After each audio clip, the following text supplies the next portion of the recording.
Hello, clinical practice candidates. Hi, this is Dr. Rick Barsh again, one of your TPA coordinators. And again, this video is created on behalf of myself and Dr. Tammy Backrack.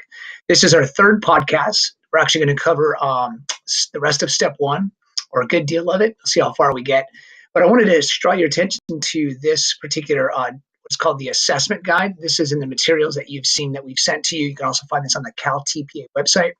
I want to remind you first that we do have our workshop coming up next weekend, January 26th on the main campus. It'll be in Building 1 on the West Campus, and it's the School of Education building for any of you who've gone there, and it'll be in room 140. So there'll be an email sent out about that as well.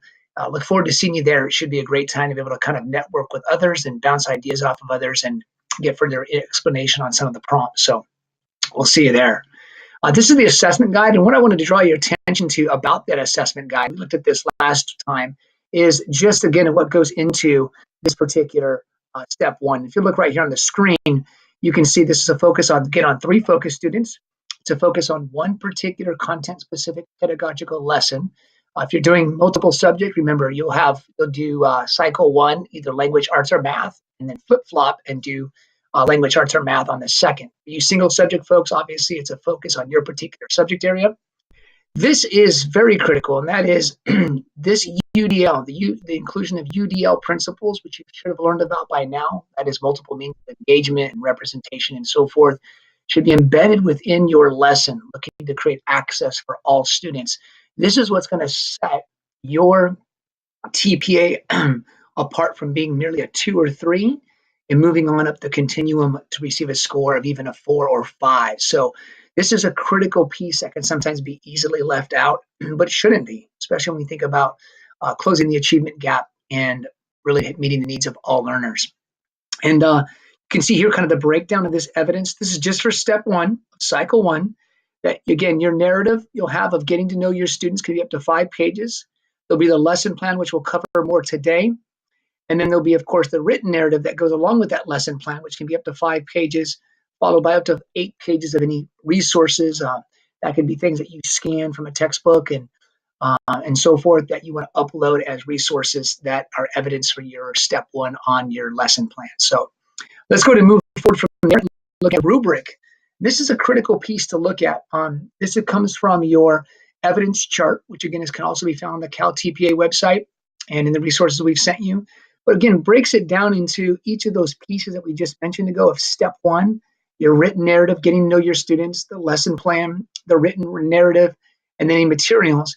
It talks about what those things should look like, how many pages they are, and then again, the font and that kind of thing. So all of that is there. That's pretty critical.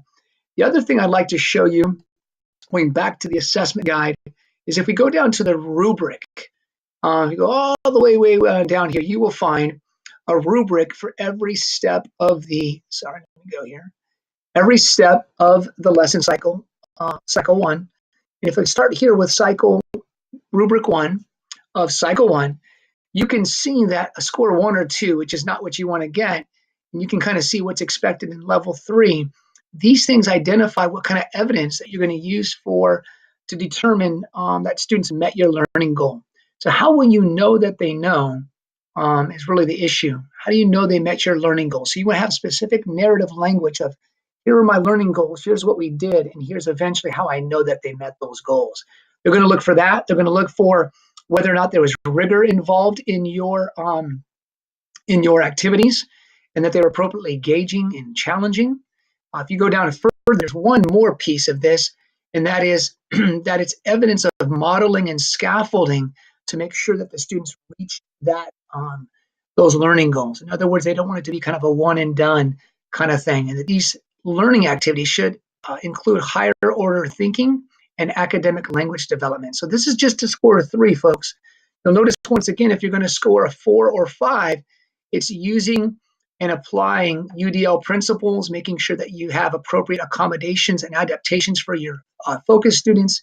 That's what's going to move you way on over into that. And so I can't emphasize that enough, that this is what you need to include for level 1. If I continue on with the next rubric, you can see that rubric number 2 or 1.2 deals with the English learner, okay? And of course, 1.3 would be your SPED learner or student with specialized needs. And then, of course, the 1.4, any other student with another different student from an underserved population. So I would walk you through this, but I'm going to ask you to do that on your own. But you can see here that there are different levels which would set apart the score that you would receive on your rubric. And so please pay careful attention to that, as that is what Mr. Hughes. Again, just because of time here, what I want to draw your attention to is the template that we went over already. This is the step one, getting to know your students. I would urge you that if you haven't begun to get to know your students or kind of started that process, you really want to start spending that individualized time getting to know, especially your 3 focus students, but your students at large. And there are lots of activities that you can do that with. You can have a survey, you can have kind of a little cute get to know you activity worksheet where they kind of say, what's my favorite, or what do I like to do in my spare time, or something about their family life, even their cultural background. And so these would be things that you could solicit from them via a worksheet, or even one-on-one discussion, conversations with your master teacher about who these students are and what that community is like in that area. But these are some of the things you'll want to do in order to complete this particular template. We went over that last week.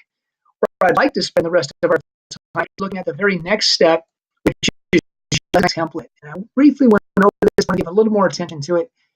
Here's where you would outline what your lesson overview is, including your learning goals. Okay, keep in mind that these are equivalent to your objectives. Some people say goals, some people say objectives. But this is where I would put your very measurable objectives, how you know that they know. So, for example, the student will score a 3 out of 4 on this rubric, whereby students will be writing a 2-paragraph essay. So the idea here is that you want this to be very explicit. Again, if we go over each of these, what do you expect students to deeply understand about the lesson? What do you expect students to retain after the lesson, to be used in future learning? So this is some of that, what we would call the high-stakes standards, those that find themselves repeated throughout grade levels and subject areas and so forth. Something that you feel like students really need to know versus just a nice to know. And I would really make that distinction in your paper. What misunderstandings or misconceptions do you expect students might have from the lesson?